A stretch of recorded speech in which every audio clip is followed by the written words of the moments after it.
Thank you, Director Stallings, and on behalf of Marty and the girls and I just want to offer our thoughts and prayers to the family of our fatality that we've had in the state and those others that are suffering. Also to the family of Sheriff Rogers, who was killed in the line of duty just a couple of days ago. It's been a tough week for a lot of Georgians out there. Just to let you know, we're working on plans to be on the ground to view the storm damage tomorrow. Commissioner Harper is doing an assessment today with his team on the crop situation, and we need a little more time to get that put together. We want to let everybody have a full day of work to try to get the power back on, roads cleared.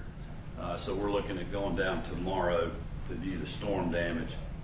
I just want to thank Chris and the team. They've done an incredible job. For those of you that were in the State Operations Center yesterday, you saw the state agencies working with our local partners on the ground, our private sector companies like utilities, rural water, and other that have worked throughout the night. Just an amazing response. They've gotten a lot done, and we know today with the weather clearing and getting a full day of daylight to be able to work, we're excited about that. And I just want to thank them for literally moving in right on the heels of the storm yesterday and working through the night. I did want to take just a few minutes to speak to some history that's trying to repeat itself over the last few days here in Georgia. Many of you will recall that in the final weeks of 2020, I clearly and repeatedly said that I would not be calling a special session of the General Assembly to overturn the 2020 election results because such an action would have been unconstitutional. It was that simple. Fast forward today, nearly 3 years later, memories are fading fast. There have been calls by one individual in the General Assembly and echoed outside of these walls by the former president for a special session that would ignore current Georgia law and directly interfere with the proceedings of a separate but equal branch of government. Now, my concerns with the Fulton County District Attorney's handling of this case and the special purpose grand jury have been well documented. We are now seeing what happens when prosecutors move forward with highly charged indictments and trials in the middle of an election. Simply put, it sows distrust and provides easy pickings for those who see the district attorney's action as guided by politics. But let me be clear. We have a law in the state of Georgia that clearly outlines the legal steps that can be taken if constituents believe their local prosecutors are violating their oath by engaging in unethical or illegal behavior. Up to this point, I have not seen any evidence that D.A. Willis's actions or lack thereof warrant action by the Prosecuting Attorney Oversight Commission. But that will ultimately be a decision that the commission will make. Regardless, in my mind, a special session of the General Assembly to end run around this law is not feasible and may ultimately prove to be unconstitutional. The bottom line is that in the state of Georgia, as long as I'm governor, we're going to follow the law and the Constitution, regardless of who it helps or harms politically. Over the last few years, some inside and outside of this building may have forgotten that, but I can assure you, I have not. The oath I took with my hand on the Bible that's right behind me in January of 23 is the same Bible that I took in my inauguration in 2019. And in Georgia, we will not be engaging in political theater that only inflames the emotions of the moment. We will do what is right. We will uphold our oaths as public servants. And it's my belief that our state will be better off for it. And with that, Director Stallings and I are glad to answer any questions. Greg? Governor, I've talked to at least 5 Republican state senators who have directly gotten threats because of what you just mentioned, because of all the inflamed rhetoric. Are you worried about that? And what is your message directly to Colton Moore and others who are inflaming those tensions? Well, look, I know full well about threats. You know, my family and I have been dealing with that over the last 3 years. So I understand how a lot of the legislators are feeling right now. It is wrong. It is unnecessary. And in the state of Georgia, when we have people that are making threats against our citizens, whether they're elected officials or not, we take that very seriously, and we will act on that. I've instructed Director Hosey and the rest of our law enforcement community to work with the General Assembly to do just that. Governor, separately, I got a question for you and a question for Director. For you, Governor, Senator Moore is also talking about pursuing the funding, the statutory funding that goes to District Attorney's Office. Can you address that? Well, I think the Speaker laid that out pretty clearly yesterday, because if he's wanting to defund a district attorney, it's going to defund all of them. And this is a conversation. He's a legislator. If he wants to have that conversation, he can do it during the regular session that we have coming up in January. And But let me just say this. You know, these are the distractions that get you to lose elections. The last time we were talking about special sessions here in the state of Georgia, just a few weeks later, the Republican majority lost 2 U.S. Senate races. And I can tell you that as long as I'm governor, we are going to stay focused on the issues that help all Georgians. That is the way you win races. That is the way you move forward. Things like cutting taxes, doing $2 billion tax rebates, suspending the gas tax that saved our families and our businesses $1.7 billion, teacher pay raises, law enforcement pay raises, going after street gangs, street racers, human traffickers, drug dealers.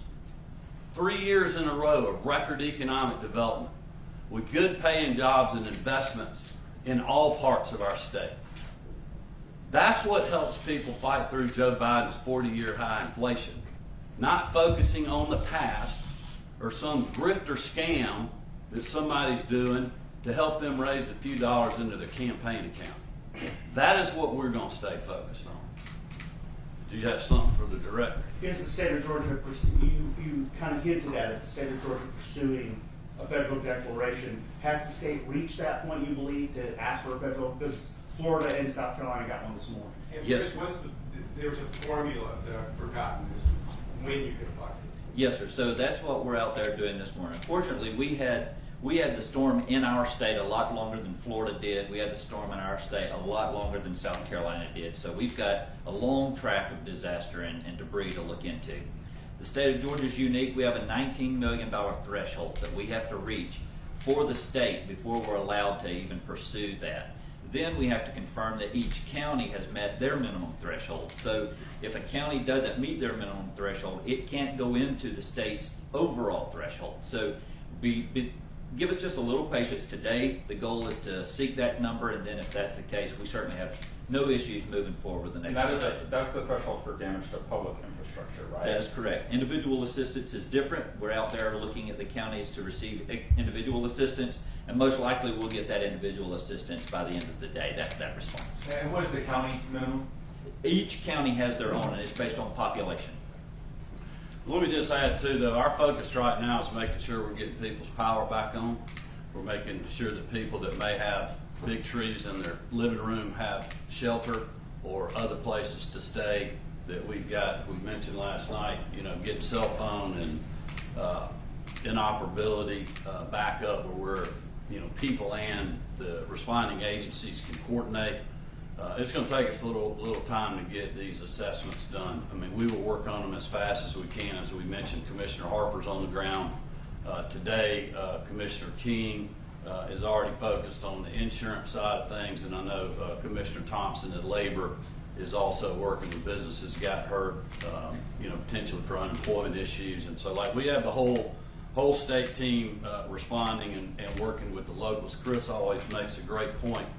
Remember, a lot of these locals, they're out there working, helping restore and you know, do storm damage assessments for their local communities, and their own homes may be damaged right now. So we're working as fast as we can, and we'll do the assessments and keep you posted on that. Now, Governor, what's your message to those folks who are waiting for their cell service to come back that are dealing with damage in their Well, my message would be that, look, we are on the ground. We were on the ground as soon as the storm passed yesterday afternoon. I think you might want to give a little more detailed update on cell phones, because I think we've gotten a lot of the towers back up, right? Yes, sir. So originally, as I mentioned earlier, there were 32 towers. That number has drastically reduced down. Don't have a tower number, but there's nowhere now that we don't have overlapping service. So it might not be the primary tower that is down, but there is a connecting tower that's overlapping. So it might be sporadic, you might get dropped, but you will start getting service, so you can start reaching out those.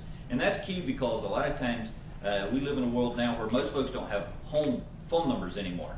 And so cell service is extremely important. So we did start seeing an uptick in some of our 911 calls and things like that as soon as, but that's a good thing because that lets us know that we're starting to get the power and the cell phone service recovered. Governor Kemp, can you talk about the farmers? I know you mentioned you haven't gotten any calls as of yesterday. Have you heard anything since we've spoken after a touchdown in South Georgia? Not a tremendous amount, but I mean, I have gotten a few reports of people losing a lot of pecan trees. I know for sure one farmer in Eccles County had heavy damage to a lot of their center pivot irrigation. As you know, down there's a lot of vegetable crops, carrots and other things, as well as traditional row crop. And you think about big fields, big center pivot irrigation systems. I mean, they're very expensive, so that's a lot of damage that will add up very quickly. I mean, certainly, I haven't really heard too much. I'll know more today when Commissioner Harper gets done, but I haven't heard too many reports about standing crops, be it cotton. I mean, hopefully the peanuts will be all right since they're still in the ground, but we just don't know yet. Governor, you mentioned We got a lot of irons in the fire right now with power, still clearing roads, and the initial task force of getting in there. Governor, you mentioned the DA oversight law earlier. Do you support any efforts at all, whether it be hearings, efforts to strip funding, complaints filed to the DA Commission to reprimand Vonnie Willis? Well, I haven't, as I mentioned in my remarks, I haven't seen anything legally that I think she's done. Now, listen, politically, I think this has been drug out way too long. It sows distrust out there. The legislature, they can have hearings right now. They don't have to have a special session. As you remember, they did that during the 2020 election cycle when you had a lot of people going in a committee meeting, but they wouldn't go into a courtroom.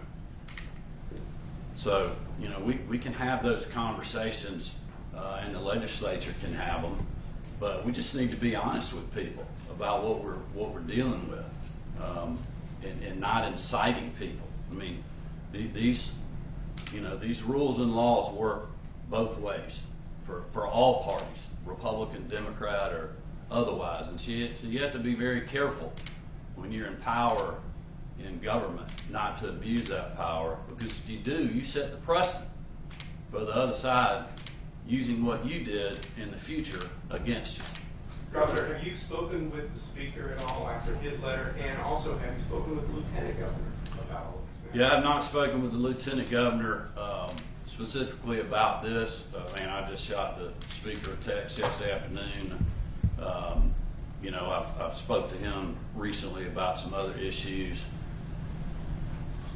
When you authorized that commission, you said you saw it as a tool, as a check on prosecutors who are soft on crime. Do you still see it as that? Well, I didn't authorize it. Let's be clear. This went through a legislative process. It's been talked about for several years now.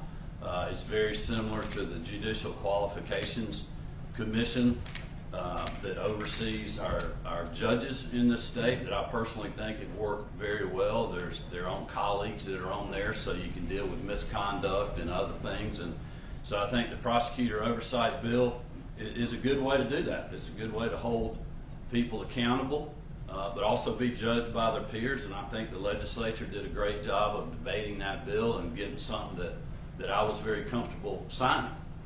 I would note that the person that's raising this issue and pushing this issue voted against that bill. Governor Dr. Stallings, it seems like that Idalia is, while serious, is less bad than either Matthew or Michael. Do you think that's a correct assessment at this time? Well, if you weren't in the path of it, it was. If you were in the path of it and you got a house in Valdosta or in Clinch County or Eccles County or Ben Hill or Berrien County, it was just as bad. I mean, there's You know, I've had multiple people texting me in Valdosta saying that city will not be the same after the cleanup's done, and that it was as bad as anything they've ever seen. So we are fortunate, as I said yesterday, that this storm was a narrow one, and it was fast moving, and it didn't set on us. But if you were in the path, it was devastating. Laura, thank you. And we are responding that way. Governor, I'm sorry, that was last minute. Thank you, everybody. Thank you. Thank you.